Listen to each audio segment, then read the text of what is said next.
L'intérêt d'un tel atelier n'est pas à démontrer.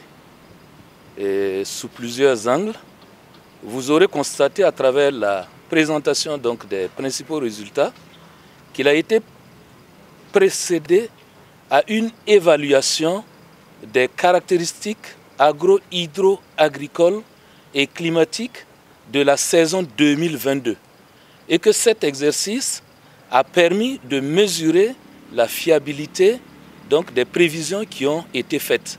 C'est un premier élément à mettre en exergue. Les prévisions sont faites, mais est-ce que les données qui sont communiquées peuvent être utilisées? C'est la fiabilité donc, de ces données qui est posée.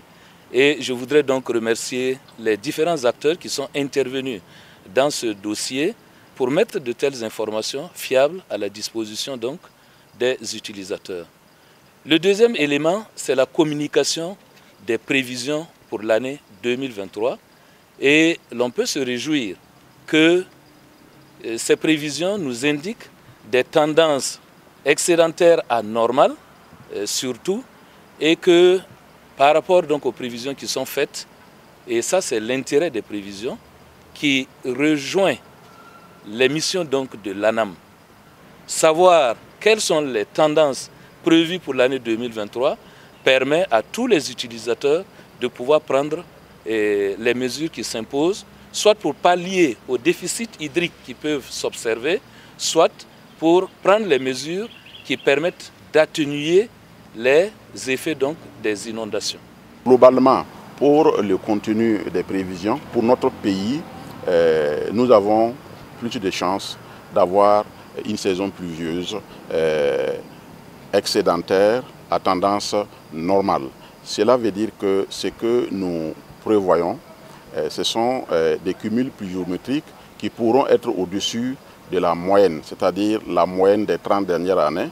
Donc ça va de l'année 1991 à l'année 2020. Donc nous nous attendons à une année globalement humide, ce qui n'exclut pas des possibilités aussi de déficits par-ci et par-là. Ensuite, les prévisions concernent aussi les dates de démarrage de la saison pluvieuse. Et ce qui est prévu pour 2023 sur l'ensemble du pays, pratiquement, c'est des dates d'installation normales à tardives. Il y a aussi des possibilités de séquences sèches.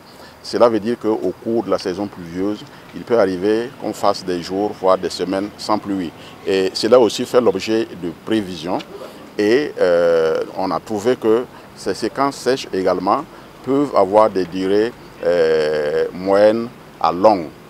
Et enfin, il y a les dates de fin de saison. Et à ce niveau, il y a deux situations. Nous avons 3 zones agroclimatiques, comme cela vous a été indiqué. Vous avez la zone sahélienne et la zone soudano-sahélienne et la zone soudanienne. Alors pour les 2 premières zones sahéliennes et soudaniennes, il a été prévu des dates de fin de saison normale à tardive. Et pour la zone la plus pluvieuse du pays, la zone soudanienne, ce sont des dates normales à précoce. Et enfin, pour les écoulements, parce que quand il pleut, l'eau est contenue dans des bassins d'écoulement. Donc au niveau de nos différents ruisseaux et rivières, il est prévu également que ces bassins pourront être normaux à excédentaires pour la saison 2023. Ces résultats ont fait l'objet de conseils.